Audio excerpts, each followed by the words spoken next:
বসিলা এলাকায় বসিলা পুলিশ লাইন্সে একটি বড় ধরনের পুলিশ ক্যাম্প চালু করা হয়েছে গত প্রায় আড়াই সপ্তাহ আগে এবং এই ক্যাম্পে ৬৬ জন এপিবিএন সহ ১০০-র উপরে পুলিশ কাজ করতেছে।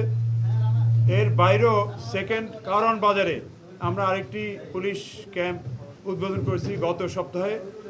কারণ বাজার উদ্দেশ্য হলো যে কারণ বাজারে যে বিভিন্ন রকম সমস্যা, চাঁদাবাজি, এগুলা প্রতিরোধ করা। তৃতীয় হিসাবে আমাদের এই পুলিশ ফাঁড়ি এই এলাকায় আমরা স্থাপন করেছি। এর বাইরেও আমাদের আরও কয়েকটা এলাকায় পুলিশ ফাঁড়ি স্থাপনের কাজ চলছে। আমরা যদি মাহতুর এলাকায়, যেটা হাউজিং এলাকা বসিলার কাছে, ওখানে আবাসন পেলে আমরা হয়তো দ্রুতই আরেকটি ক্যাম্প স্থাপন করব।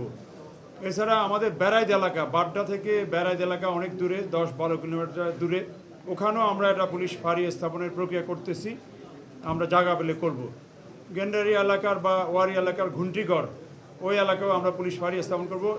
এছাড়া আমাদের মঞ্জুরিকৃত 57টা পুলিশ ফাঁড়ি আছে। এই ফাঁড়িগুলো আমরা বিভিন্নভাবে রিঅ্যারেঞ্জ করে যেখানে যেখানে ক্রাইম অ্যাফেক্টেড, যেখানে জনসংখ্যা বেড়েছে, যেখানে প্রয়োজন, সেখানে আমরা নিয়ে যাচ্ছি। এই নিয়ে যাওয়ার কাজও চলতেছে। এই অংশ হিসাবে খিলক্ষেত পুলিশ ফাঁড়ি। আর আপনারা জানেন যে ট্র্যাডিশনাল পুলিশিং থেকে আমরা বের হয়ে বিশেষ করে ডিএমপি টেকনোলজিক্যাল পুলিশিং এবং বিভিন্ন রকম ইফিসিয়েন্সি বাড়ানোর জন্য বিভিন্ন রকম অ্যাকোমোডেশন সহ, যেটা আপনারা আইজি স্যারকে প্রশ্ন করেছেন যে অ্যাকোমোডেশন ফ্যাসিলিটি, এই অ্যাকোমোডেশন ফ্যাসিলিটি বৃদ্ধি সহ, টেকনোলজি বৃদ্ধি সহ আমরা ডিএমপি কাজ করতেছি। ডিএমপি দেশে অন্যান্য ইউনিট থেকে চ্যালেঞ্জ বেশি, কাজও বেশি, অতএব আমরা টেকনোলজি, লজিস্টিক্স ইত্যাদি বাড়িয়ে আমরা কাজ করতেছি। গত 15-16 বছরে পুলিশের দিকে খুব বেশি নজর দেওয়া হয় নাই।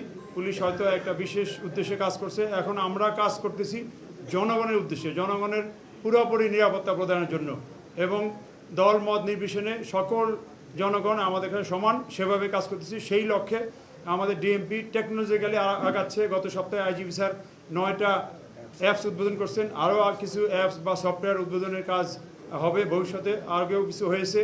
আমাদের ডিএমপিতে বলে রাখি যে আমরা ইতিমধ্যেই গত কয়েক মাসে প্রায় 8000 পুলিশ সদস্যের নতুন আবাসনের ব্যবস্থা পুলিশ হেডকোয়ার্টারের মাধ্যমে আমাদের বিভিন্নভাবে করা হয়েছে। আমরা মিলব্যারাক পুলিশ ফাঁড়িতেও আমাদের 1600 ফোর্স থাকবে, ডেমরা পুলিশ লাইনেও আমাদের 1600 ফোর্স থাকবে।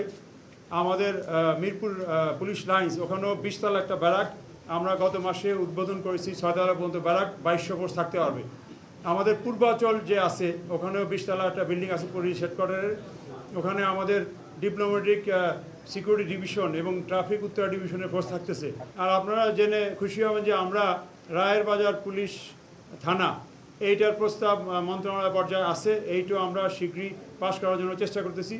বসিলা এলাকায় আরেকটি থানা, যেটা মোহাম্মদপুর, আদাবর এবং হাজারীবাগ অংশ নিয়ে হবে, ওখানেও একটা থানা করার আমরা প্রচেষ্টায় আছি। এর বাইরেও বসুন্ধরা এলাকায়, অর্থাৎ ভাটারা, বাড্ডা এবং খিলক্ষেত এলাকার অংশ বিশেষ ভেঙে ভাটারা এলাকায় আমরা একটা বসুন্ধরা থানা স্থাপন করব। এরপরে আমাদের খিলগাঁও সৌদার এলাকাও একটা দক্ষিণগাঁও নামে আরেকটা থানার প্রস্তাব আছে। এর বাইরেও আমাদের যেহেতু সম্প্রতি সরকার সিদ্ধান্ত নিয়েছেন যে পূর্বাচল এলাকাটাও আমাদের ডিএমপি বা নর্থ সিটি কর্পোরেশনের আওতাভুক্ত হচ্ছে, এই জিও বা এই আদেশ পাইলে আমরা ওই এলাকা পুলিশিং শুরু করব ডিএমপি। তার আগে আমাদের প্রস্তাব অলরেডি আছে। পূর্বাচল এলাকায় 4টা থানা, 6টা পুলিশ ফাঁড়ি সহ traffic division, DB, MT workshop, police lines ইত্যাদিভাবে আমাদের 6000-এর উপরে অফিসার ফোর্সের চাহিদা আছে, সেগুলোও কাজ চলবে। এভাবে আমরা বিভিন্ন এলাকায় ক্রাইমকে কন্ট্রোলে আনার জন্য একদিকে আমরা ভৌত অবকাঠামো এক্সটেনশন করতেছি, ফাঁড়ি এক্সটেনশন করতেছি, পাশাপাশি আমরা টেকনোলজিক্যালি আগায় যাচ্ছি।